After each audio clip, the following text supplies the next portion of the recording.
What is on fleek? What is fleek? And where did this word come from? I mean, I gather that it's slang, but I really don't hear anybody using it. It would seem to me like it's just something people say on Twitter.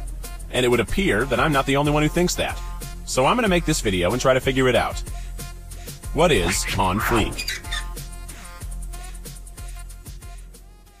Big new word, brand new, on fleek. On fleek. Fleek. Fleek. Fleek. So what would you like to know about fleek today, Keith? Well, I guess A, what does it mean? B, where did it come from? Gotcha. Okay. Yeah. Fleek is on point. Fleek is good. Fleek is great. Fleek is perfection. This burger is fleek. Or would I say this burger You would say this burger is on fleek. On fleek. On fleek. Like on its best behavior. Yes. Where did fleek come from? Fleek came from a Vine. I'm not sure of her name, but she said her eyebrows were on fleek. The fuck? Oh, so that it was first used and accepted as an eyebrow term. To describe eyebrows. What do you think of my eyebrows? If I had your eyebrows, my eyebrows probably would not be on fleek. You know, mine just need to be a little bit more groomed. Out of fleek. That's the worst. Bring up the heat! And I still don't get it. So I head to San Francisco with Chris to track down some linguists from Berkeley to get their take on fleek. Now, they may look like two old white guys, but trust me, they are. But they also know a ton about slang. What is your explanation of on fleek? Well, fleek's interesting because it just bubbled up out of nowhere. Yeah. In the way words didn't used to do. I mean, it used to be slang would begin among high school kids and kind of work its way around the school and maybe to other kids of other generations and then bubble up into the speech of older people. By the time the older people were using it, the high school kids had moved on to something else. Right.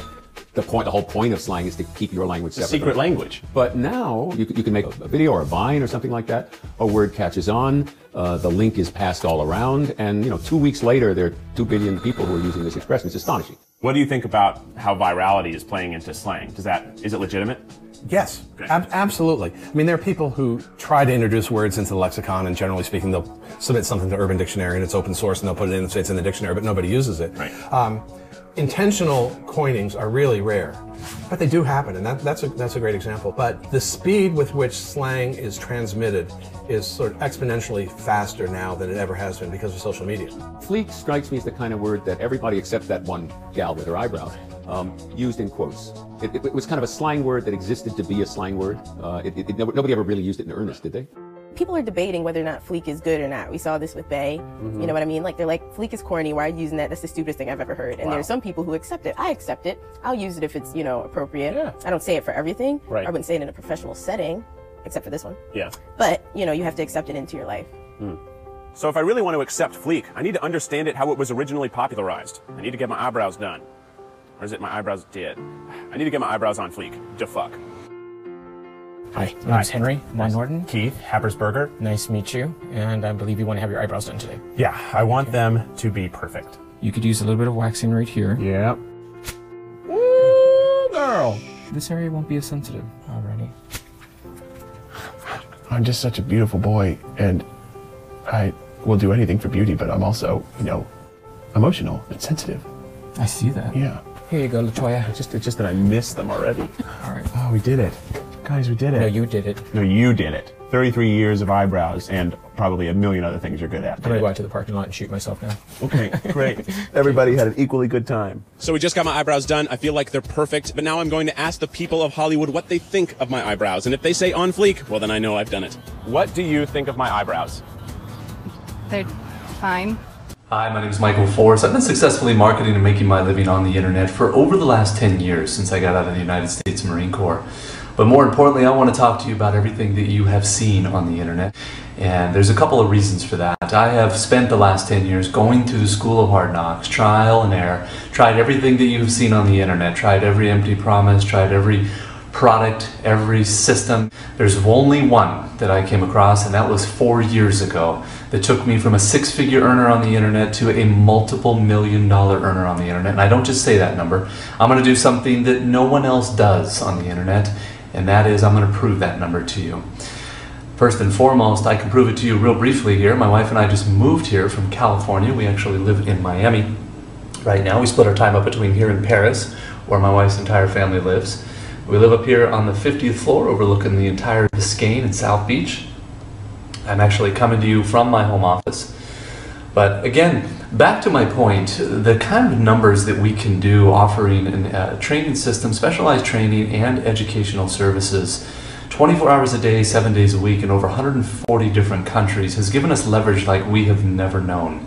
And we know it could do the same for you, and we want to share it with you. This powerful platform and business model changed everything from us. We now finally get to do whatever we want to do, whenever we want to do it. We don't have to worry about trading time for money. We don't have to worry about climbing the corporate ladder or buying a brick and mortar business for $1 million and worrying about employees, space, rent, inventory, insurance, liabilities, or any of those other headaches. This powerful platform and business model took us to a level that we didn't even realize was possible. And again, I don't just say that, I'm going to prove it to you by logging into my business bank account that this is a very real business, we are very real people, and these are very real numbers. So hold on one second, I'll do that for you, and then put in your name and email address, and I'll see you on the other side, and we'll talk then. Take care. Hi, Michael Force here again. Wanted to do exactly what I said I would do, and I'm going to prove to you that this is a very real business with very real numbers.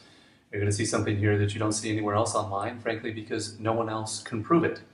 Because they're not telling you the truth. I'm one of the few that is, and I'm going to prove to you that it is very real. So hold on one second. I'm going to log into my business bank account at bankofamerica.com.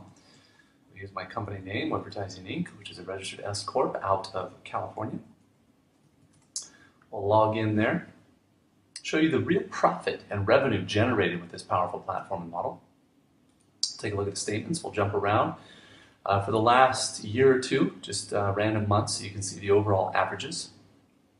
This model is 80% profit. I have no employees, I have no space, no rent, no inventory, no insurance, no liabilities. None of those headaches. It is one of the most powerful platforms I have seen on the internet and business model, and why it has consistently produced for me for the last 4 years, and I know it can do the same for you.